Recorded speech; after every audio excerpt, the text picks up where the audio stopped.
Bismillahirrahmanirrahim. Assalamualaikum warahmatullahi taala wabarakatuh. Kaum muslimin yang dirahmati Allah, semoga Allah senantiasa curahkan segala rahmat, segala nikmat yang berkepanjangan dan tiadakan berhujung dari dunia hingga akhirat kelak insyaallah. Dan Allah pun kumpulkan kita para kaum muslimin di bawah naungan aras Allah beserta para nabi, beserta para orang-orang yang Allah kasihi, Allah sayangi, Allah cintai insyaallah, di bawah naungan aras Allah kelak di mana tiada naungan selain daripada naungannya insyaallah. Amin amin Allahumma amin. Kaum muslimin, pada kesempatan sore hari ini saya akan mengunggah sebuah video di mana video ini mengisahkan tentang bagaimana perdebatan antara hamba Allah dari Malaysia melawan Rudy Yohanes sang kampret men. Dan sang kampret men kebingungan dia ya, dan pada akhirnya dia mengakui bahwasanya baginda Nabi Muhammad Rasulullah SAW itu adalah orang yang jujur dan dapat dipercaya. Oke, demikian kaum muslimin videonya. Maaf jika nanti ada kesalahan-kesalahan bahasa, karena kita ini berdialek di dalam dua negara yang berbeda. Jadi kita ini seperti cinta Isabella, ya, cinta search Isabella gitu. Jadi paham-paham sajalah kalau memang kita nanti akan berlaku kesalahpahaman, tapi bukan marah-marah, ya, kita tidak marah-marah, sebab saya juga sayang kepada Bang Rudy. Ya, tapi harap-haraplah, insya Allah apa saja yang disampaikan malam ini akan kita sedikit mendapat manfaat daripada apa yang nanti kita sadurkan. Demikian daripada saya untuk opening statement. Terima kasih dengan waktu ini. Saya kembalikan kepada Tuan Moderator. Wabillahi taufiq wal hidayah. Wassalamualaikum warahmatullahi wabarakatuh. Silakan. Oke, terima kasih untuk Hidayah. Silakan untuk Bang Rudy Yohanes sang debater untuk open statement. Monggo. Oke, terima kasih kepada channel baru RIM Risalah Islam Media. Terima kasih atas kebaikan hati kalian yang sudah mengundang saya kemari untuk berdiskusi. Tanpa kalian saya tidaklah menjadi debatman. Kenapa saya katakan demikian? Kita ini adalah seperti simbiosis mutualisme ya, bahwa kita saling membutuhkan karena ruang kita adalah ruang debat ini. Kalau ruang khotbah lain lagi ya kan. Maka saya membutuhkan kalian karena tanpa kalian saya tidak punya lawan debat ya, tak pernah punya lawan nak cakap-cakap bincang-bincang. Terima kasih kepada Al Hidayah yang sudah jauh-jauh dari negeri jiran Malaysia. Kita dekatlah Cik, ini dekat, saya di Riau ke Malaysia itu ya Bengkalis 1,5 jam ke Port Klang ya, dekat. Nah, terima kasih juga kepada semua yang menonton, semua yang ada ya. Malam ini saya dan Bro Al Hidayah akan berbicara tentang apa namanya ya, kalau konsep ketuhanan ya kita ingin juga mendengar pandangan dari saudara-saudara kita yang di Malaysia ya. Kita sama-sama anak cucu Adam, jadi gimana pun kita adalah saudara meskipun kita berbeda bangsa saja ya, tetapi rumpun kita juga sama ya. Nah, saya harap Bang Al Hidayah bisa memberikan suguhan yang menarik dalam malam ini, dan saya hanya berusaha mengimbangi beliau saja. Apa yang beliau sodorkan saya hanya mengimbangi saja biar agak-agak ada tidak terjadi kesenjangan. Ya, itulah yang bisa saya sampaikan sebagai opening statement, dan kita selepas ini kita bincang-bincang diskusi. Silakan. Terima kasih. Oke, terima kasih Bang Rudy Yohanes atau sang debater. Oke, silakan, waktu dimulai dari sekarang, waktu 1,5 jam untuk sesi battle Al Hidayah dan Bang Rudy Yohanes. Silakan monggo. Waktu akan dimulai setelah pembicara mulai. Silakan monggo. Ya, silakan Bang Rudy. Oke, silakan Pak Cik, silakan duluan dirimu. Karena kan dirimu dulu katanya dari Kristen, sekarang ya, sudah menjadi Islam. Apa sih yang membuat ibaratnya dirimu itu mengenal Tuhan Kristen dulu bagaimana, dan Tuhan sekarang di dalam Islam bagaimana? Karena dirimu mempunyai dua pengalaman yang sangat menarik. Silakan. Ya, terima kasih Bang Rudy. Jadi ini belum kepada tema pertanyaan, cuma beliau yang mau tahu, penasaran gitu ya, penasaran kenapa saya berpindah keyakinan agama ataupun kembali kepada fitrah ya. Jadi ini sebenarnya gimana ya, saya mau persembahkan ini seolah-olah kita macam hanya berbahas macam seakan-akan tukar-tukar pandangan gitu. Apa yang saya tahu Bang Rudi, karena kemudian saya ini mendapat hidayah ataupun memilih Islam sebagai agama yang benar. Karena dalam Islam itu sesungguhnya ada kesamaan melalui pengajaran seperti yang diucapan-ucapan di perjanjian baru sendiri yang diucapkan oleh Yesus. Dan apa yang ada di perjanjian lama juga. Ya, seperti ajaran tauhid yang tidak akan berubah, fungsi ketuhanannya. Dan selain daripada itu, yang pengajaran di dalam Bible kemudian adalah yang Islam kerjakan. Nah, sementara saya dulu memang tidak mengerjakan itu karena saya mengikuti apa yang turunan, ya begitu. Jadi untuk itu saya tidak membungkam lebih jauh kalau Bang Rudi tidak mau menyelidiki apa yang saya maksud. Karena Bang Rudi tahu dalam kekristenan, kalau Bang Rudi dalam Katolik atau aliran Protestan memang tahu bahwa dalam Kristen seperti yang di dalam Bible katakan bahwa ada perintah-perintah daripada Tuhan. Yesus itu punya Tuhan. Dia punya Tuhan dan dia itu berserah diri kepada Tuhan, dia juga melakukan pekerjaan yang diperintahkan Tuhan.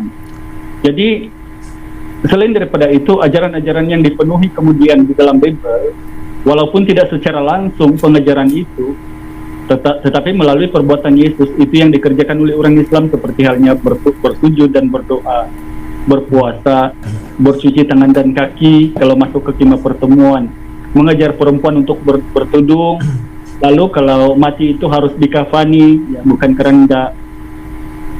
Nah, sementara daripada sifat-sifat inilah yang kemudian saya mencari siapa yang melakukan ajaran yang di Bible ini. Jadi ketika saya mencari, ternyata ini adalah orang Islam yang kerjakan. Jadi sebab itulah kemudian saya mencari agama Islam itu, karena memang benar kalau kita buka di 1 Samuel 7:22, 1 Yohanes 4 pasal 12, Bilangan 23:19, ya, Maleakhi 3 pasal 2, Mazmur 95 ayat 3, bahwa Tuhan itu bukan manusia. Jadi saya mencari siapa yang mengangkat Yesus menjadi Tuhan. Ini ternyata Paulus dan Lukas. Mana dalilnya? Kisah Para Rasul pasal 2 ayat 36 dan Filipi pasal 2 ayat 11. Yang itu kemudian mengangkat Yesus menjadi Tuhan. Sedangkan Yesus ini memerintahkan, ya silakan dulu. Al-Hidayah, sekarang kamu sudah mengatakan bahwa Yesus itu adalah Tuhan itu bukan manusia. Saya juga setuju. Apakah Tuhan yang kamu sembah sekarang ini, apakah dia tidak terikat terhadap nama seorang manusia? Terikat nama sebagai manusia. Ya. Ya tidak, maksudnya Bang. Begini, you pahamkah dua kalimat syahadat? Paham. Ya. Nah, apakah bisa kita menyembah Allah SWT tanpa menyebut nama Nabi Muhammad? Ya, terima kasih. Itu pertanyaannya. Ya. Ya, terima kasih Bang Rudi. Menyembah Allah Subhanahu wa taala tanpa menyebut Muhammad itu sebelum Rasulullah itu ada. Kalau kita buka seperti yang saya bilang tadi, semua nabi dan para rasul sebelum Yesus itu bertauhid kepada Allah. Dan itulah yang dipanggil muslim. Kenapa mereka muslim? Karena ajaran muslim adalah mengisahkan Tuhan satu-satunya. Kalau kita buka di Kejadian Keluaran pasal 6 ayat 4, bahwa Musa juga punya syahadat, atau Yesus juga di Injil Markus 12:29. Begitu juga kemudian syahadat itu ada di Yohanes 17:3. Tetapi itu bukan apakah Bro, apakah kau paham juga enggak bahwa syahadat Nabi Isa itu ada apa enggak? Ya, paham. Bisa tunjukkan ayatnya di mana Nabi Isa bersyahadat atas nama siapa? Oke. Yohanes 17:3, Isa berkata, hidup yang kekal mengenal engkau satu-satunya, ya satu-satunya, bukan anak Allah, Firman dan Roh Kudus. Satu-satunya Allah yang benar, dan Yesus Kristus adalah yang telah engkau utus. Jadi itulah syahadat yang dulunya saya cari. Kemudian kenapa saya meluk Islam, Bang Rudi? Apa yang membuatkan saya meluk Islam? Karena pengajaran Islam ini. Kalau kita kan di Kristen. Jadi bisakah saya memeluk agama Islam hanya percaya kepada Allah SWT? Ya, itu memang Islam. Tapi kalau seorang Muslim itu harus kita mengucapkan 2 kalimat syahadat. Kenapa demikian? Apa yang saya tahu, karena Rasulullah ini datang sebagai Rasul penutup. rasul terakhir, penutup segala nabi. Sehingga syahadat yang dulu kemudian dikumpulkan di dalam Al-Quran, haruslah kita bersyahadat melalui nama rasulnya, Rasulullah Muhammad. Kenapa demikian? Karena Rasulullah ini diutus kepada semua umat manusia. Bisa nggak saya cakap begini, Cik, bahwa umat Islam itu tidak akan menyembah Allah SWT kalau tidak lebih dahulu mengakui kerasulan Nabi Muhammad. Artinya Allah SWT itu hanya menjadi sebuah simbol atas Tuhan tanpa ada penyembah, tanpa kehadiran Nabi Muhammad. Apakah demikian? Okay. Bisakah orang menyembah Allah Subhanahu wa taala tanpa Rasulullah? Ya. Begitu. Ya. Andai kata Rasulullah, andai kata Nabi Muhammad tidak ada, apakah kita bisa menyembah Allah SWT? Saya sudah paham. Abraham mengajarkan ajaran tauhid. Allah satu-satunya. Ya, kemudian bersunat dan berkorban. Itu kepada Allah, mengabdi kepada Allah. Musa juga mengatakan, hidup yang apa? Dengarlah hai orang Israel, Tuhan Allah kita Allah itu Isa. Jadi inilah orang-orang Islam yang mengatakan bahwa Allah itu satu-satunya. Lalu Yesus juga mengatakan Allah itu satu-satunya. Apakah mereka boleh menyembah Allah? Sebentar. Oke, silakan. Sudah ada ini. Jadi tadi dikatakan apakah orang-orang menyembah Allah tanpa Rasulullah. Jadi Abraham mengajarkan tauhid, Musa mengajarkan tauhid, Yesus juga mengajarkan tauhid. Kenapa mereka itu boleh menyembah kepada Allah dan mereka itu dikatakan Islam? Karena mereka dalam tauhid. Dan itu bizanya kemudian adalah mereka diutus hanya kepada kaumnya, Bani Israel. Adanya Rasulullah ini diutus kepada kul ya Yohanes, ini Rasulullah alaikum jami'a, kepada semua umat manusia. Sehingga pada masa itulah kemudian kita harus melafazkan kalimat syahadat untuk mengakui kerasulan sebagai rasul penutup untuk kita memeluk Islam. Begitu. Kalau mengenai itu saya percaya bahwa Nabi Muhammad itu rasul terakhir. Pertanyaan saya, apakah ada manusia yang bisa menyembah Allah SWT tanpa kehadiran rasul-rasul itu? Itu yang mau saya tanyakan. Sebagai bukti bahwa Allah SWT itu adalah memang dia adalah Allah yang esa. Karena saya lihat, maaf ya, kalau saya cakap itu duit tunggal. Karena tanpa nama Nabi Muhammad tidak ada satu orang pun yang bisa menyembah Allah SWT. Ya, sebentar, ini putus lagi. Aku ganti dulu sebentar. Ya, sudah, silakan. Sekarang Bang Rodi ubah lagi pertanyaan, bisakah orang menyembah Allah tanpa rasul begitu? Ya, tanpa adanya seorang rasul. Apakah seorang manusia bisa beriman atau menyembah Allah SWT? Ya, gini. Itu Bang Rudi hanya Tuhan yang menjelaskan. Kenapa saya bilang begitu? Karena kita tahu adanya Tuhan ini karena ada Torah Musa. Dan itu mengajarkan Tuhan itu ada. Kenapa kita tahu Tuhan ini ada? Adanya Mazmur atau Kitab Daud. Kenapa kita tahu Tuhan itu ada? Adanya Al-Quranul Karim. Jadi kalau tidak ada Bible ini, wallahu alam, hanya Tuhan yang tahu apakah Allah itu boleh disembah kepada makhluk mana ataupun siapa. Tetapi apa yang saya pernah lihat, yang saya pernah baca di dalam Al-Quran, seluruh para malaikat juga itu menyembah Allah atau mengabdi kepada Allah. Jadi bukan kita saja manusia, tetapi kita tidak boleh membenarkan. Ya, kamu pernah dengarkan bahwa Allah SWT bersyalawat, malaikat bersyalawat, manusia bersyalawat kepada Nabi Muhammad. Sekarang ada tak ayatnya Nabi Muhammad diperintahkan bersyalawat kepada Allah SWT? Oke. Kalau ada, sila tunjukkan. Ya oke. Jangan potong-potong ya, sebab saya ini menjelaskan sebenarnya. Kenapa Allah berselawat kepada Rasulullah Muhammad SAW? Itu Anda silap. Tidak ada ayat itu kami berselawat kepada Rasulullah saja. Tapi katakanlah kamu berselawat kepada seluruh nabi dan rasul. Innallaha wa malaikatahu yusalluna 'alan nabi. Tiada ayat Muhammad di situ. Ya ayyuhallazina amanu sallu alaihi wa sallimu taslima. Tidak ada ayat Muhammad di situ. Kemudian apakah kami berselawat sama Abraham? Ada. Itu setiap di tahiyat kedua. Ya, rakaat kedua itu ada selawat sama Nabi Abraham alaihissalam. Ya, kama salita ala Ibrahim wa barik ala Ibrahim. Ya itu saya setuju. Jadi kalau Anda tanyakan dan nama Muhammad di Al-Quran bisa dikatakan buka kurung tutup kurung kalau versi Indonesianya.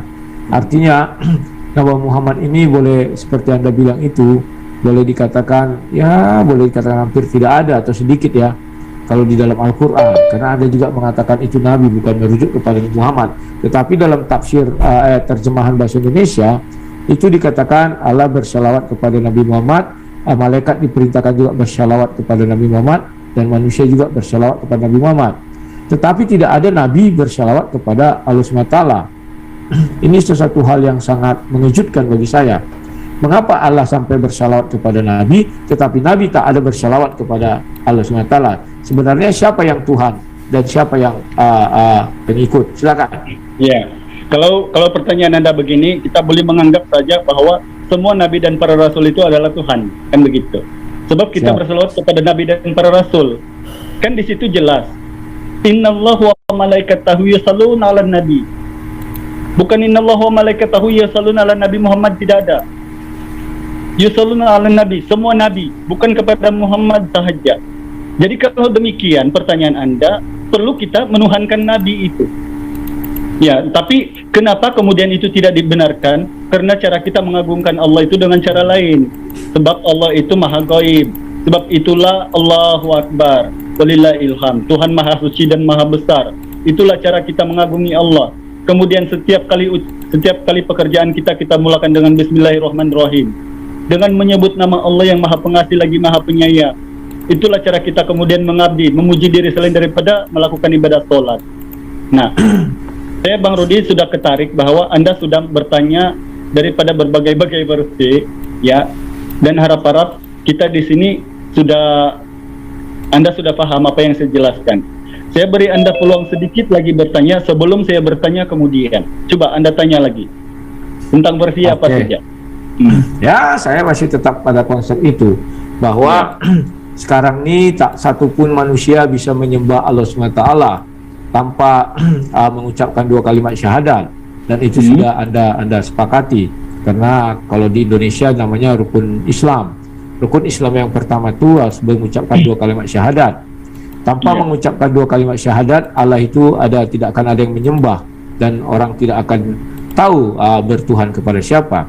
Dan mengenai kitab suci, you tadi cakap bahwa sudah dibukukan, tetapi banyak pendebat Muslim Indonesia mengatakan bahwa Taurat itu masih dalam lisan, ucapan, Injil juga ucapan, belum dibukukan.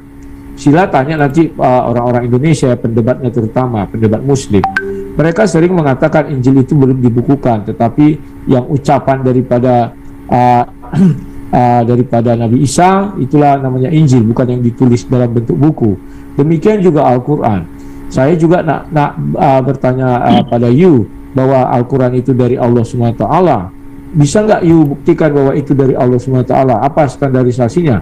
Karena karena di dalam Islam itu tak ada perintah untuk menuliskan Al-Quran, tetapi membacakan bahwa Nabi Muhammad disuruh melafalkan, membacakan, tetapi menulis tak ada.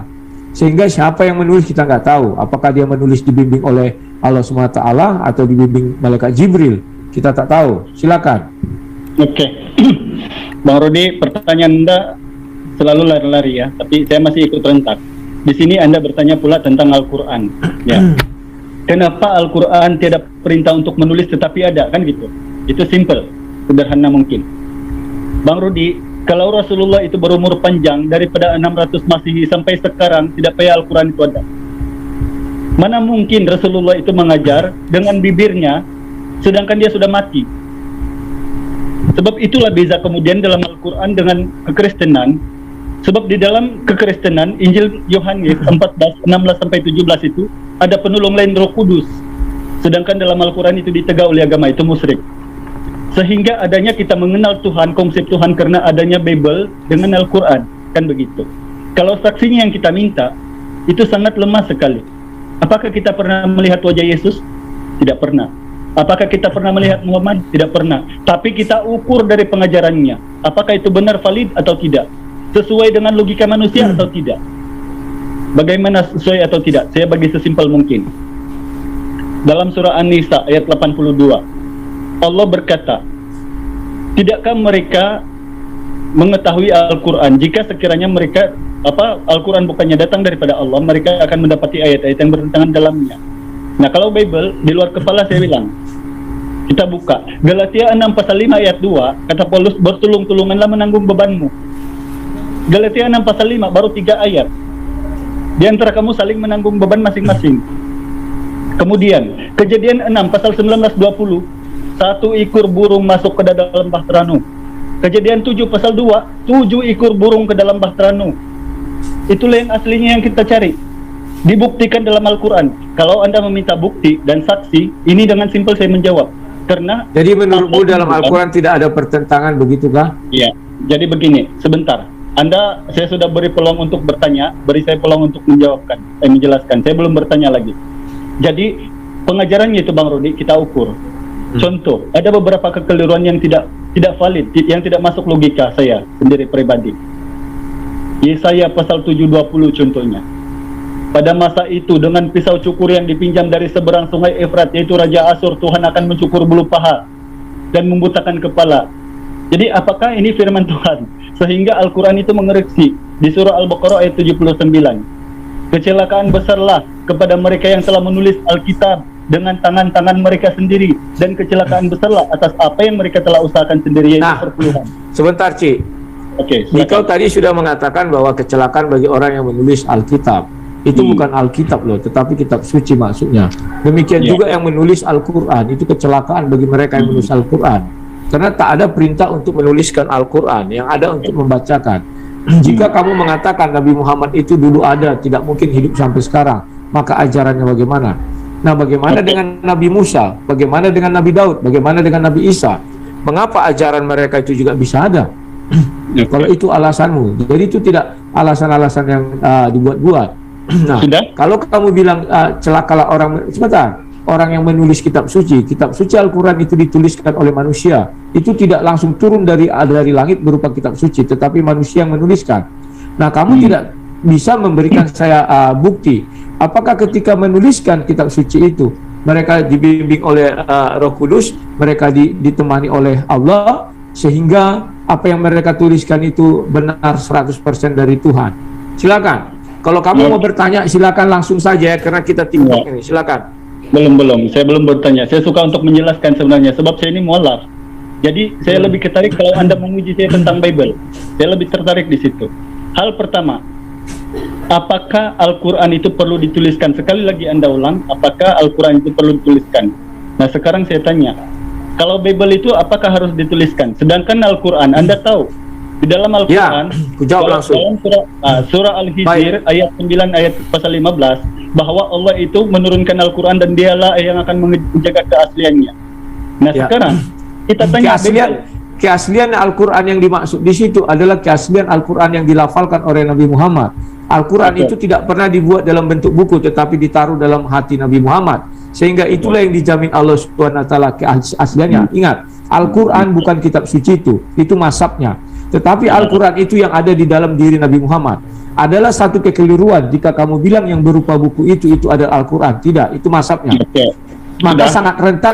Maka sangat rentanlah bahwa mazhab itu atau yang kitab itu tidak ada tuntunan Jibril atau tidak ada tuntunan Allah SWT dalam penulisannya.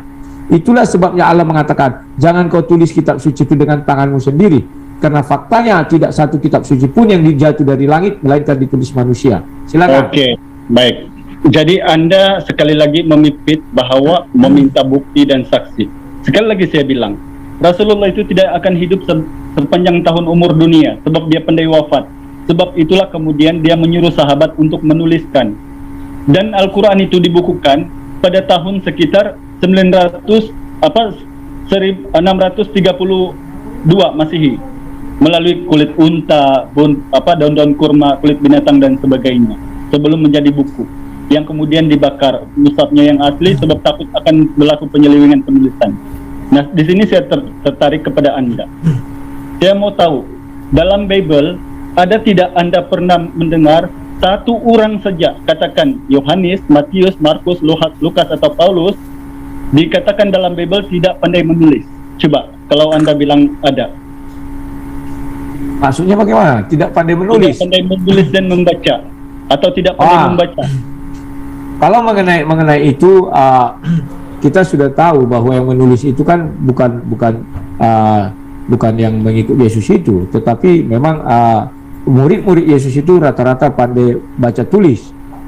Kenapa saya katakan demikian? Karena mereka mengerti apa yang dituliskan Yesus. Yesus berapa kali menulis, contohnya menulis di tanah, murid-muridnya melihat dan mereka paham apa yang dituliskan Yesus. Oke, sudah. Ya. Sekarang tolong moderator, tolong kita tampilkan Yesaya pasal 29 ayat 12. Tolong saya screen dulu. Sebab Rudy tadi mengatakan bahwa semua pandai menulis dan membaca. Halo Mas Ans, tolong.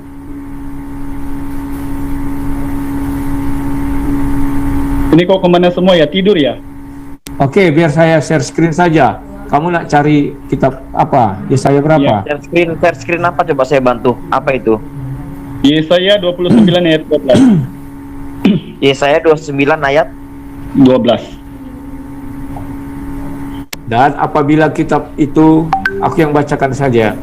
Dan apabila kitab itu diberikan kepada seorang yang tidak dapat membaca dengan mengatakan, baiklah baca ini, maka ia akan menjawab, aku tidak dapat membaca. Dan Tuhan telah berfirman, oleh karena bangsa ini datang mendekat dengan mulutnya dan memuliakan aku dengan bibirnya, padahal hatinya menjauh daripadaku, dan ibadahnya kepadaku hanyalah perintah manusia yang dihafalkan. Silakan. Oke. Jadi tadi Anda sudah mengatakan bahwa Matius, Markus, Lukas, Yohanes itu pandai membaca. Sekarang kira-kira siapa yang dimaksud oleh ayat ini? Yang dimaksud dalam ayat ini kan mengenai kalau kita lihat dari atasnya itu kan ini mengenai sebuah kitab termaterai, ayat 11. Maka bagimu penglihatan dari semua itu seperti sebuah kitab yang termaterai. Apabila itu diberikan kepada orang yang tahu membaca dengan mengatakan baiklah baca ini, maka ia akan menjawab, aku tidak dapat membaca sebab kitab itu termaterai. Nah, kalau menurutmu ini merujuk kepada Nabi Muhammad, apakah kamu setuju bahwa perintah ibadahmu sia-sia? Ayat 13, hanya perintah manusia yang dihafalkan. Ya, kalian kan suka menghafal. Mungkin ini maksudmu begini atau gimana? Oke. Nanti terus lagi di 14 sampai 15-nya Bang Rudi. Ya. 15 sampai 16-nya. Coba Anda terus 14. Maka sebab itu sesungguhnya aku akan melakukan pula hal yang ajaib kepada bangsa ini, keajaiban yang menakjubkan. Bangsa ini adalah bangsa Israel itu ya. Hikmat orang-orang yang berhikmat akan hilang, dan kearifan orang-orang yang arif akan tersembunyi. Celakalah orang yang menyembunyikan dalam rancangannya terhadap Tuhan, yang pekerjaan-pekerjaan terjadi dalam gelap sambil berkata, siapakah yang melihat kita dan siapakah yang mengenal kita? Betapa kamu memutarbalikkan segala sesuatu. Apakah tanah liat dapat dianggap seperti tukang periuk? Dianggap sama seperti tukang periuk, sehingga apa yang dibuat dapat berkata tentang yang membuatnya. Bukankah dia yang membuat aku? Dan apa yang dibentuk berkata tentang yang membentuknya? Ia tidak tahu apa-apa. Ya, silakan. Oke, sudah. Jadi jelas-jelas kitab Yesaya ini sudah mengatakan bahwa kitab itu diberikan kepada seorang yang tidak tahu membaca. Kemudian ayat ini pula menegaskan bahwa ada orang yang tidak tahu membezakan yang mana kayu, yang mana periuk. Sebab itulah tidak dapat dibezakan yang mana Yesus, yang mana Allah Bapa. Itu maksud ayat ini, Bang Rudi. Oh, tidak. Jadi saya ini ayat itu tidak berkata demikian. Sebentar. Jangan itu sudah dulu.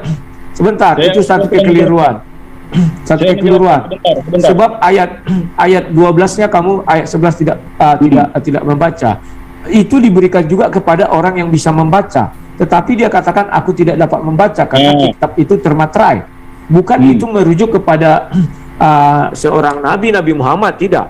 Apakah kau mau termasuk ayat yang ke-13 bahwa kamu memuliakan Tuhan dengan bibirmu tetapi hatimu menjauh daripada Tuhan, dan ibadahmu kepada Tuhan hanya perintah manusia yang dihafalkan? Apakah itu kamu terima juga? Yang itu kan dinubuatkan sebelum Muhammad, Bang Rudi. Oh, jangan dipotong-potong ayat itu. Kamu tidak bisa hanya mengambil yang kamu tidak bisa hanya mengambil ayat itu, tetapi yang satu kamu lupakan, nggak bisa. Saya jelaskan dulu. Ketika nanti Rasulullah datang, itu ayat 15-nya terang-terang di situ bahwa mereka tidak akan percaya meminta bukti itu dan ini, katanya. Jadi seperti Anda ini. Ayat 13. Ayat 13 dulu kamu terima apa enggak? Kalau kamu tidak menerima ayat 13, maka ayat 14 15 tidak bisa kamu baca karena itu bukan kitab suci kamu. Allah SWT tidak mengenal Yesaya. Ya. Allah SWT tidak mengenal Yesaya. Yesaya gimana?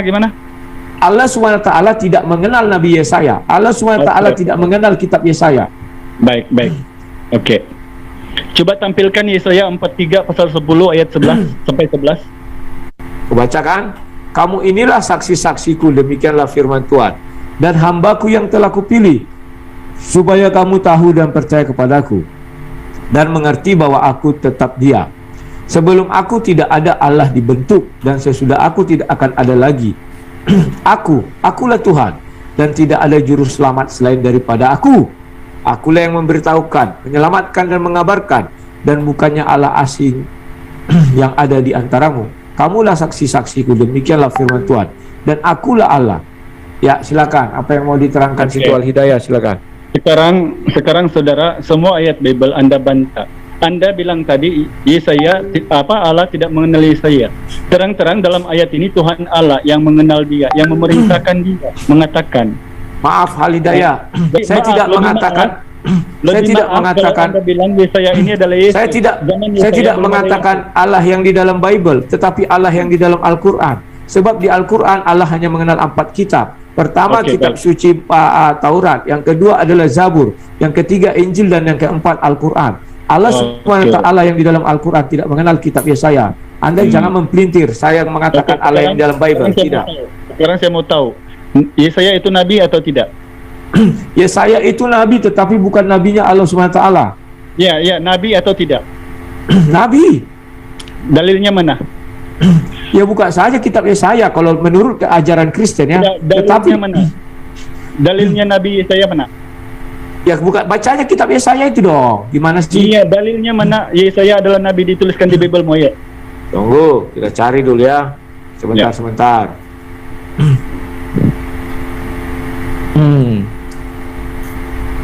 Sebentar. Bagi kami itu nabi. Sebentar, silakan. Barusan nih saya dengar nih Bang Rudi, belum pernah mendengar sebelumnya. Apalagi Moses. 2 Raja-Raja 20 ayat 14. 2 Raja-Raja 20 ayat 11. 2 Raja-Raja 20 ayat 11. Bentar ya. Admin bisa dibukakan ya. 2 Raja-Raja 20 ayat 11. Halo admin sudah ya? Ya. 2 Raja-Raja 20 ayat 11. Lalu berserulah Nabi Yesaya kepada Tuhan, maka dibuatnyalah bayang-bayang itu mundur ke belakang 10 tapak, yang sudah dijalani bayang-bayang itu pada petunjuk matahari buatan Ahaz. Ya, silakan. Ya, di sini memang dia nabi. Nabi tidak. Nah sekarang, Bang Rudi, Yesaya dengan Yesus sama tidak tarafnya? Kalau dibilang Yesaya dengan Yesus sama tarafnya, tidak sama dong. Iya. Oh, tidak sama ya? Tidak. Jadi dalam Bible itu kan 4 kali juga Yesus disebutkan sebagai nabi, Bang Rudi. Yesaya cuma sekali. Siapa bilang sekali? Banyak. 2 Raja-Raja 20 ayat 14. 2 Tawarik 26 ayat 22. 2 Tawarik 32 ayat 20. Banyak ini ya. 2 Tawarik 32 ayat 32, banyak Yesaya ini. Silakan. Jadi kalau sekarang hanya menyebut dia nabi, silakan. Apa beza Yesus dengan Yesaya, Bang Rudi? Beda Yesus dengan Yesaya, Yesaya itu adalah anak daripada laki-laki, sedangkan Yesus adalah anak daripada perempuan. Jadi Yesaya lahir daripada seorang laki-laki, begitu? Kalau merujuk kepada Alkitab, kalau dibilang anak laki-laki, itu artinya laki-laki dan perempuan itu menikah, maka lahirlah dia. Sebab itulah saya tanya, apa beza Yesaya dengan Yesus? Anda bilang dia anak laki-laki, ibunya siapa? Ya, saya nggak tahu ibunya siapa, dia anak laki-laki. Anak laki-laki di dalam Kristen itu adalah karena garis keturunan Yahudi dari garis keturunan laki-laki. Maka si laki-laki menikah dengan perempuan, maka dikatakan anaknya anak laki-laki. Tetapi kalau Yesus itu anak perempuan karena tidak punya bapak. Silakan. Kira-kira boleh nggak melahirkan kalau tidak punya perempuan? Tak bisa.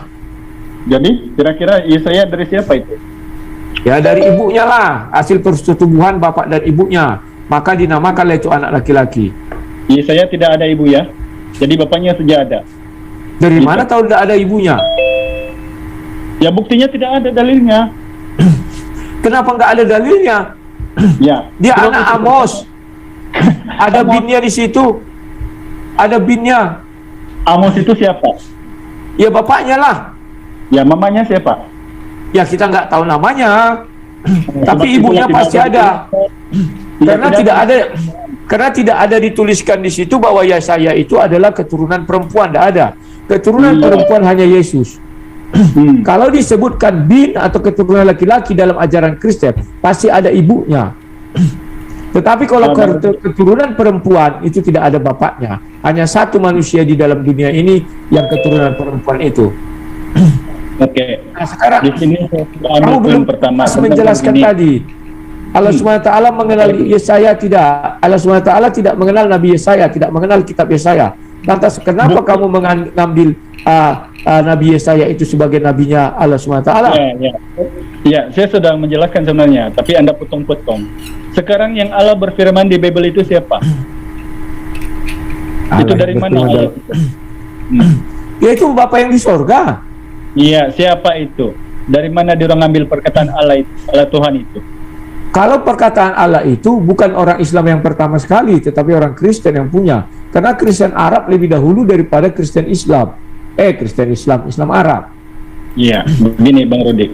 Ayat perkataan Allah ini daripada dulu sebenarnya di Arab, bukan hanya Kristen ya yang mengatakan. Karena itulah memang sangat besar nama Elohim itu sehingga dia tidak boleh disebut-sebut, kata Musa. Jangan menyebut nama Tuhan Allahmu dengan sembarangan. Ya, jadi apabila Al-Quran ini datang daripada Arab, maka Allah itu sempurna namanya menjadi Allah Subhanahu Wa Taala. Jadi kalau Anda mengatakan bahwa Allah tidak mengenal Yesaya, buktinya kami juga beriman kepada Nabi Yesaya sebagai Nabi. Semua yang tertuang di Bible Anda, yang Anda kadang-kadang anggap Nabi, kadang-kadang anggap manusia biasa, itu kami imani. Seperti halnya Nabi Ismail, yang Anda bilang itu hanya garis keturunan yang tidak waras gitu. Padahal itu juga Rasul yang kami muliakan, Nabi Ismail, sebab itu adalah keturunan dari Abraham juga. Nah, bezanya kemudian di sini ada Anda mengatakan meminta bukti di mana mengenal Allah dan sebagainya. Bagaimana Sebentar dulu. saya menjelaskan? Anda agak keliru. Kalau di dalam ajaran Bible itu tidak ada Nabi Ismail. Ismail itu tidak nabi. Mungkin Anda mengatakan itu ke dalam Al-Quran. Jangan disilang-silang dong. Ya, Yang membuat orang sering keliru, kawan-kawan Muslim sering menyilang Nabi yang ada di Islam disilang kepada Nabi yang ada di Bible. Nggak bisa disilang. Itu sangat berbahaya. Itulah sebabnya bisa menyesatkan orang. Seolah-olah Ismail Nabi. Karena di dalam Bible dikatakan akulah Allah Abraham, Allah Ishak, Allah Yakub. Tidak pernah Allah mengatakan akulah Allah Abraham, Allah Ismail. Nggak ada. Tuhan yang di dalam Bible tidak mau Ismail menyembah dia, tetapi Tuhan yang di dalam Al-Quran juga tidak pernah mengatakan akulah Allah Ibrahim, Allah Ismail, dan Allah Yakub, atau keturunannya Ismail. Itulah sebabnya Allah di dalam Al-Quran tidak pernah berada di tengah-tengah keturunan Ismail. Kalau kamu dapat satu ayat, beri saya. Jangan zaman Nabi Muhammad ya, zaman Ismail. Silakan. Ya, sekarang Rudi, Anda mengatakan Ismail itu bukan Nabi. Ya, itu memang benar, sebab tidak diakui oleh orang Yahudi. Kenapa orang Yahudi menolak Rasulullah? Karena itu datang daripada Arab. Orang Yahudi ini sangat fanatik dengan agamanya Yahudi Nasrani, sebab mereka tidak mengakui bahkan Yesus sendiri, Bang Rudi. Orang Yahudi, kalau ada Ishak di sini yang punya kitab teks asal bahasa Ibrani, tidak mengakui adanya Yesus. Apalagi Rasulullah yang dari Arab. Nah, sekarang bezanya kemudian adalah Anda mengakui bahwa apa yang dituliskan oleh Lukas dan Paulus itu adalah benar. Sedangkan di situ memang mereka tidak menuliskan karena Ismail ini dibawa ke Kanaan, ke tanah Mesir, ya, oleh Sarah. Dan di situ sudah Allah mengatakan di Kejadian, ya, bahwa dia akan menjanjikan keturunan yang banyak, menjadi raja-raja yang besar. Itu keturunan Ismail. Ismail bukan keturunan Arab. Jangan keliru. Ismail tidak ada hubungan dengan Arab. Oh, begitu ya? Ya, memang tidak ada hubungan. Mesir itu di mana, Bang Rudi? Mesir adalah Mesir, Arab adalah Arab. Itu sudah berbeda itu. Arab itu di Mesir kah di mana? Bukan di Mesir ya? Mesir itu sudah masuk Afrika. Arab itu Bang masuk Rudi. Asia. Bang Rudi, kita di sini sekali lagi saya terpanggil menjawab Anda yang masih mengikut ajaran dogma. Sedangkan Saya tidak mengikut ajaran dogma, tetapi saya mengikut ajaran Bible. sementara Anda tak mau mengikut ajaran Al-Quran. Al-Quran menjelaskan bahwa Nabi Muhammad itu tidak pernah diperintahkan menulis kitab suci. Itulah sebabnya dibilang Al-Quran terjaga. Al-Quran yang mana yang terjaga? Yang di dalam hati Nabi Muhammad. Anda tidak mengerti apa definisi Al-Quran. Yang Anda lihat itu bukan Al-Quran. Kalau kita jawab simpel, sekarang saya tanya, di mana ayat dalam Biblemu Yesus memerintahkan Paulus menulis gospel? Coba. Oh, banyak sekali. Coba Iya, kita buka ayo. ini ya. Tadi sudah saya buka. Sebentar. Nah, penulisan Bible itu sendiri itu diilhami dari di luar Roh Kudus. 2 Timotius 3 ayat 16. Sebentar. 2 Timotius 3 ayat 16. Segala tulisan yang diilhamkan Allah memang bermanfaat untuk mengajar. Jadi bagi kami Al-Quran Bible itu penulisannya itu diilhamkan dari Allah dan dibimbing oleh Roh Kudus. Sementara Al-Quran, kamu tidak tahu definisi Al-Quran. Banyak orang Muslim, banyak orang Islam yang keliru. Apa itu Al-Quran? Al-Quran itu adalah yang ditaruh di dalam hati Nabi Muhammad. Itu terjaga, betul, saya tidak pernah mengingkari. Tetapi yang dibukukan itu bukan itu Al-Quran, itu masabnya, itulah adalah tulisan tangan manusia. Al-Quran yang sesungguhnya Al-Quran yang di dalam hati Nabi Muhammad. Gantian. Anda mengatakan 2 Timotius 3 itu adalah firman daripada Yesus. Ya gitu. Bang Rudi, baca baik-baik ayatnya. Segala tulisan yang diilhamkan Allah. Sekarang saya tanya samamu, apakah Allah pernah menulis? Pernah. 10 hukum Taurat itu ditulis Allah langsung di atas 2 loh batu. Itulah hebatnya Allah Kristen, bisa menulis, bisa berbicara, dan bisa bertemu umatnya. Saya tidak tahu apakah Tuhan yang kamu sembah bisa menulis. Tunjukkan bukti satu tulisan Tuhanmu. Tidak ada. Ya. Nah, tidak Tuhan ada. Sebab Islam ini, Rudi, Tuhan Islam tidak datang ke dunia untuk dipukul, untuk disunat, tidak. Itulah Tuhan Allah Subhanahu wa taala yang kata Yesus tidak kelihatan, tidak kedengaran suaranya. Jadi Tetapi sungguh aneh, masa Tuhanmu tidak bisa menulis? Padahal Tuhanmu adalah yang maha. Kalau Tuhan kami jelas menulis di dalam 2 loh batu. Jadi 2 loh batu yang diterima Musa itu dari mana itu? Itulah 2 loh batu itu dari mana? Apa yang tertulis? Di dalam Al-Quran ada juga 2 loh batu yang diterima Musa. Siapa yang menulis itu? Loh batu? Iya, 2 loh batu, masa nggak tahu? 10 firman, 2 loh batu. Itu kan firman Allah kepada Musa. Iya, siapa yang nulis? Musa. Tidak Musa yang pernah nulis. Tidak pernah saya bilang Allah itu menulis. Jadi kalau kita baca 2 Timotius 3 itu sangat aneh ayat itu. Segala Kenapa tulisan aneh? yang diilhamkan Allah. Ya, segala tulisan yang diilhamkan Allah. Apakah Allah itu memang menulis siap-siap dari sana lalu buk jatuh ke tanah begitu? Mengerti kamu arti ilham? Kamu tadi bertanya apakah Allah bisa menulis? Bisa. Buktinya 2 loh batu. Itu ditulis langsung oleh tangan Tuhan. Sekarang kamu bertanya apakah kitab jatuh dari langit? Tidak. Itulah sebabnya ditulis manusia, ada yang menghilangkan. Rudi, sebenarnya saya tidak suka yang TikTok begini. Sebab itulah lain kali saya di SED aja. Sebab di sini tidak waktu untuk bersoal. Betul. SDM yang bagus. Ya, sekarang Bang Rudi, coba Anda tampilkan kepada saya di mana ayat itu Allah telah menuliskan di loh batu itu. Oke, sebentar ya. Sebentar. 2 loh batu. Ketika Musa naik ke atas gunung itu, sebentar, dengan tangannya sendiri ya.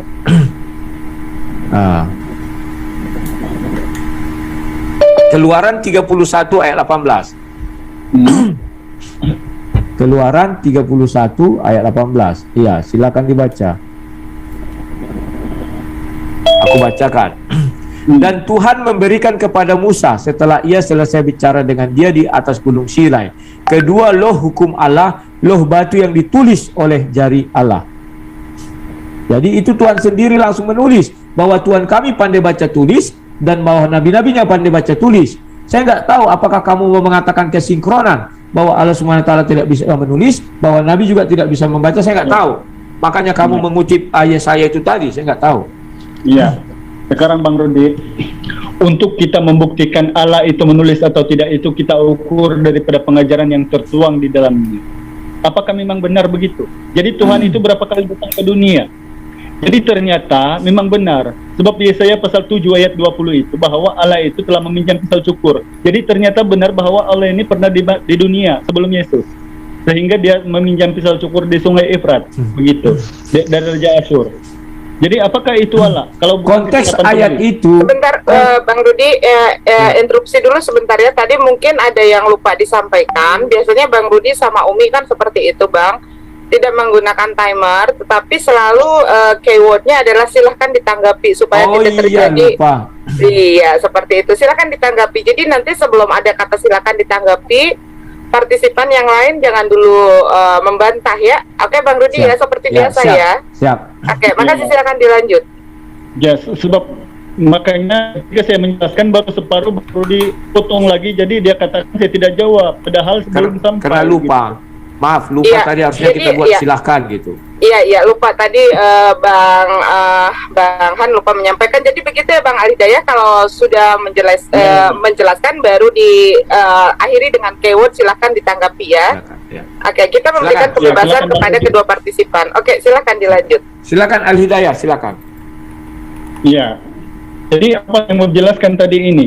Ketika Tuhan itu menuliskan di batu dengan jari Allah, apakah memang benar Allah itu pernah datang ke dunia, Bang Rudi, kalau begitu? Sebab yang saya tahu, kata Musa dan kata Yesaya bahwa Allah ini memang satu-satunya, bukan manusia. Kalau kita buka yang tadi itu di Injil Yesaya 43 ayat 10-11 itu, bahwa Allah itu bukan datang ke dunia, tetapi bagaimana cara dia menulis itu. Jadi di sini kita uji, apakah kesalahan si penulis yang menuliskan, menambahkan, atau memang Allah itu pernah datang ke dunia sebelum Yesus. Itu kira-kira ada nggak referensinya? Dari mana kita tahu itu? Dia menuliskan di batu itu. Itu Bang Rudi. Silakan. Oke, terima kasih. Referensinya kan sudah saya kasih tahu ayatnya dari Keluaran 31 itu. Ayat 18. Jelas-jelas dikatakan di sana Tuhan sendiri yang menulis dengan kedua tangannya, menuliskan di atas loh batu. Kemudian diberikanlah itu kepada Musa.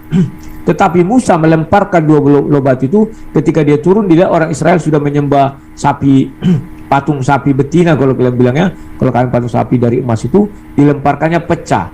Kemudian Musa menuliskan lagi ulang di loh batu. Nah, kalau kamu bilang apakah Tuhan sebelumnya sudah pernah datang? Tuhan sering datang ke bumi kok. Dia datang dengan mengutus rohnya, roh Tuhan, roh Bapa. Itulah sebabnya Musa bertemu dengan semak api, semak duri, tiang awan, tiang api. Dan ketika Yesus itu datang burung merpati dalam bentuk roh. Dia sering ke dunia kok. Bahkan Abraham bertemu dengan seperti manusia atau melalui malaikat. Dia kan punya utusan juga, malaikat. Bahkan Yakub bergumul dengan malaikat itu, atau yang kalau mereka lihat malaikat sering mengatakan Tuhan, itu adalah Tuhan karena dia bawa perintah dari Tuhan, sama dengan seorang kaisar dibawa perintah dari kaisar, maka Kasim itu dibilanglah itu utusan kaisar atau semua orang sujud ketika ada perintah itu dibacakan. Nah, kalau kamu mengatakan dalam agamamu, tolong kamu carikanlah di dalam Al-Quran mengenai 10 perintah yang diterima Musa, ada itu. Bahkan tabut perjanjian pun ada itu. Hanya saja di Al-Quran dijelaskan tabut perjanjian itu sudah dibawa pergi entah kemana, kita nggak tahu apakah ke surga atau bagaimana. Itu harus kamu perdalam. Mungkin hal-hal seperti itu kurang dulu kamu pikiri ketika kamu dulu di kekristenan. Itulah sebabnya saya katakan tadi kepada dirimu, Tuhan tidak pernah meniru manusia, tetapi manusialah yang mengambil sifat-sifat Tuhan. Manusia itu yang meniru Tuhan. Contohnya menulis. Itu bukan karena manusia pandai menulis, tetapi karena memang Tuhan itu pandai menulis, maka manusia mengambil sifat Tuhan itu menulis juga sama manusia. Saya terkejut ketika kamu mengatakan Tuhan yang kamu sembah tidak pernah menulis. Artinya kita tidak bisa melihat bukti bahwa Tuhanmu menulis. Dan saya sangat terkejut ketika kamu mengambil Yesaya 29 ayat 12 itu, di mana kamu ingin mengatakan nabimu tidak bisa baca tulis. Apakah ini menunjukkan sebuah kesinkronan di mana Tuhan yang kau sembah tak pandai nulis, nabinya tidak pandai baca, sehingga dua-duanya tidak bisa baca tulis? Saya nggak tahu. Dan kalau mengenai Al-Quran, kamu harus paham, banyak orang muslim tidak paham apa itu Al-Quran. Al-Quran menurut Al-Quran itu sendiri yang ditaruh di dalam hati Nabi Muhammad. Itulah yang dijaga 100% oleh Allah, tidak pernah itu lebih dan tidak pernah kurang. Itu yang dijaga. Tetapi Al-Quran yang tertulis dalam bentuk buku, tidak pernah Allah menjamin Al-Quran yang dalam bentuk buku itu tidak ditulis oleh manusia. Artinya sudah ditulis manusia, maka tadi kamu sudah baca ayat, mereka sudah menulis dengan tangannya sendiri. Itu tidak dijamin oleh Allah SWT. Makanya saya tadi meminta kepada kamu, mana buktinya bahwa penulisan Al-Quran itu Allah SWT melihat semua penulisan itu, atau berada di samping? Kalau dalam Kristen sudah saya buka ayatnya, semua tulisan itu diilhami dari Roh Kudus, dari Bapa di sorga. Itu yang menuntut semua penulis, sehingga mereka bisa menulis, dan kami percaya itu dari Tuhan. Sementara kalian hanya Waraka bin Naufal satu-satunya manusia, di mana dijelaskan di hadis Sahih Bukhari 3, ketika Nabi menjadi nabi, diangkat menjadi nabi, dan anak 467. Itulah satu-satunya orang penulis kitab suci Injil, di mana dia atas seizin Allah SWT, dan di mana dia sesuai dengan kehendak Allah SWT menulis Injil dalam bahasa Arab. Tetapi Al-Quran tidak satu hadis pun, tidak satu ayat Al-Quran pun yang mengatakan itu atas seizin Allah SWT dan sudah sesuai kehendak Allah SWT. Silakan. Oke, terima kasih. Oke, sangat panjang lebar sebenarnya Bang Rudi, tapi saya tanggapi yang sedikit-sedikit aja. Anda menyocokkan ajaran yang tertuang di Bible dengan ajaran di Al-Quran. Ya, tidak sama. Kenapa tidak sama Bang Rudi? Bukunya saya ulang sekali lagi, bahwa Al-Quran itu tidak sama dengan apa yang diilhamkan oleh Lukas dan Paulus. Buktinya kenapa? Ketika Anda menuntut, apakah Allah pandai menulis dan membaca? Itu sifat manusia Bang Rudi. Kalau sudah Allah itu menulis dan membaca, itu adalah manusia. Allah ini maha tahu. Dia tidak payah turun naik begitu, sampai udara pesawat begitu turun naik. Tidak payah, tidak perlu. Sebab dia ini maha tahu. Dia punya malaikat, jutaan malaikat. Itulah yang dia utus. Sebab itulah malaikat Jibril atau Jibril itu diulang-alik diutus oleh Allah menyampaikan kepada Rasulullah. Anda sudah mengatakan bahwa Rasulullah itu hatinya baik, boleh dipercaya hatinya, sehingga beliau lah yang menyampaikan kepada jemaat-jemaatnya, pengikut-pengikutnya untuk menuliskan. Karena Rasulullah itu tidak hidup 3000 tahun kemudian, sampai nanti tiap-tiap hari beliau bersabda, begini firman Tuhan kepada saya. Jadi bagaimana kemudian Islam tahu melalui pengajarannya benar atau tidak? Saya sudah bagi Anda logika yang sederhana tadi. Anda anggap sajalah tulisan itu semua daripada Allah. Ya, semua daripada Allah. Sekarang cerita-cerita manusia yang di dalam Bible itu cerita siapa? Apakah daripada Allah? Itu kita ukur. Cerita-cerita yang mengajarkan pornografi itu apakah daripada Allah? Itu kita ukur. Kalau Al-Quran itu murni daripada Allah, sebab pengajarannya daripada malaikat Jibril terus kepada Rasulullah, tinggal Anda tidak percaya saja.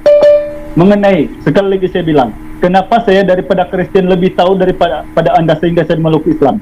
Coba kalau Anda boleh bantah. Ya, Yesus bersunat.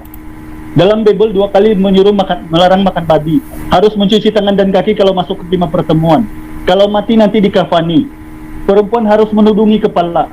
Sekarang di mana kemudian ayat itu dibenarkan oleh Yesus? Melainkan Paulus. Ya, yang mengatakan bahwa kamu boleh makan semua apa yang ada di pasar tanpa melakukan cross check atau penyelidikan. Jadi sebab itulah saya mencari Tuhan yang benar. Sebab di dalam perjanjian lama pun sudah dituliskan bahwa Allah itu bukan manusia.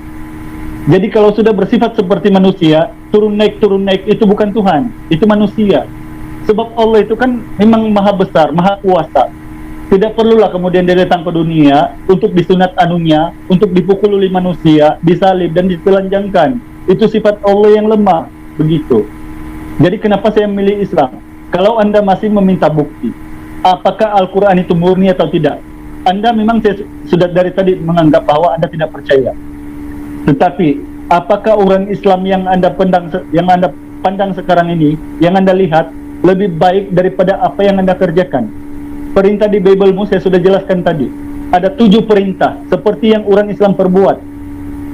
Melarang makan babi, bersujud dan berdoa, bukan berlompat-lompat. Yesus itu ya, Matius 26:39. Begitu juga perempuan harus menudung kepala. Ya, kalau mati nanti dikafani, berpuasa. Jadi bersunat. Itu semua dari mana kemudian dalilnya membenarkan itu? Sehingga karena itulah ajaran Islam benar, walaupun Anda tidak percaya bahwa Al-Quran itu bukan daripada Allah, tetapi pengajarannya itu apakah benar atau salah, itu yang kita ukur. Nah kemudian kalau Anda bilang bahwa Bible Anda itu murni daripada Allah, coba renungkan baik-baik. Ya, saya ada menuliskan 70 lebih Bang Rudi. Ya, ini buku saya. Jadi saya ini masuk Islam bukan percuma-cuma. Sebab apa saya tahu isi Bible. Jadi Bang Rudi, kalau tentang isi Bible, apakah memang itu firman Tuhan? Kita harus uji, ya. Apakah memang itu firman Tuhan? Perintah membakar kuturan, ya, di atas api ada, memakan tai ada, ya, berzina anak beranak sampai melahirkan anak laki-laki ada, ya. Kemudian Tuhan menyesal menciptakan manusia ada, Tuhan bersuit memanggil lalat ada. Jadi apakah kira-kira itulah Tuhan yang turun naik itu? Jadi Roh Kudus itu kalau dalam Islam kan kita panggil malaikat Jibril, penyampai wahyu. Tetapi mungkin pada zaman itu si penulis tidak dapat bezakan Roh Kudus dengan malaikat. Sebab itulah dia menulis, mengatakan ini Tuhan. Padahal Tuhan itu kata Abraham kan itu memang jelas. Dia di balik pohon. Tidak kelihatan suaranya, tidak kedengaran. Musa juga itu dalam kobaran api di Gunung Oreb. Gunung Oreb itu bukan Allah itu berjalan-jalan. Seperti halnya di Kejadian pasal 2 itu, berjalan-jalan Allah itu katanya.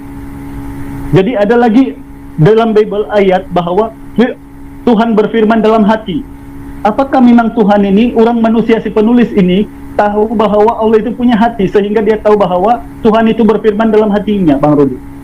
Jadi kami ini bukan yang percuma-cuma. Kalau Anda sekarang ini memaksakan atau ngotot, apakah memang itu firman Tuhan? Jadi Bang Rudi, daripada ukuran-ukuran logika sederhana. Sekarang kalau Anda tidak percaya Al-Quran, silakan. Tapi Alhamdulillah, walaupun Anda tidak percaya Al-Quran, Anda percaya Rasulullah itu adalah orang yang benar. Sehingga lisannya boleh dipercaya.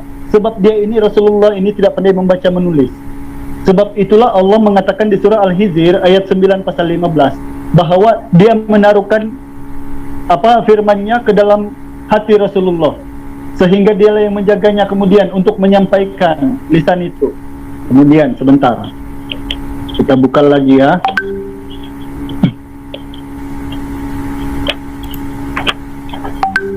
Umi, tolong tampilkan Umi Al-Qiyamah 17:18. Silakan. Sesungguhnya kami yang akan mengumpulkan di dalam dadamu dan membacakannya. Ya, apabila kami telah selesai membacakannya, maka ikutlah bacaan itu. Ya. Kemudian sesungguhnya kami yang akan menjelaskannya. Jadi selain daripada itu kita boleh buka juga di surah Ad-Dukhan ayat 58 Umi. Tolong bacakan Mi, ini sudah. Sungguh kami mudahkan Al-Quran itu dengan bahasamu agar mereka mendapat pelajaran. Ya, Bang Rudi, saya sudah jelaskan kepada Anda tentang apa yang difirmankan oleh Allah. Ya, tentang Rasulullah. Kalau Anda tidak mau beriman kepada Al-Quran, silakan. La ikrah fiddin. Tetapi Anda sudah mengakui bahwa Rasulullah ini boleh dipercaya. Nah, demikian tadi kaum muslimin ya, yang dimana Rudi Yohanes mengakui tentang kejujuran ataupun al-aminnya baginda Nabi Muhammad Rasulullah SAW ya, dimana perdebatan ini berlangsung, perdebatan ini berlaku ya, seorang hamba Allah dari Malaysia dan juga versus sang kampretman atau sang debater ataupun Rudi Yohanes ya, yang dimana dia adalah seorang Kristen ya, yang pada akhirnya dia mengakui bahwasanya kejujuran Rasulullah SAW itu dapat dipercaya. Semoga saja Rudi Yohanes ini dapat menerima dapat meluluhkan hatinya, menghilangkan kesombongan di dalam hatinya dan menerima hidayah yang Allah berikan dan menjadi seorang pendakwah untuk Islam insyaallah ya. Itu saja doa kita, semoga Allah ijabahkan dari segala sesuatu apa yang kita munajatkan. Oke, demikian saja kaum muslimin yang dapat saya sampaikan. Saya akhiri video saya ini. Wassalamualaikum warahmatullahi taala wabarakatuh.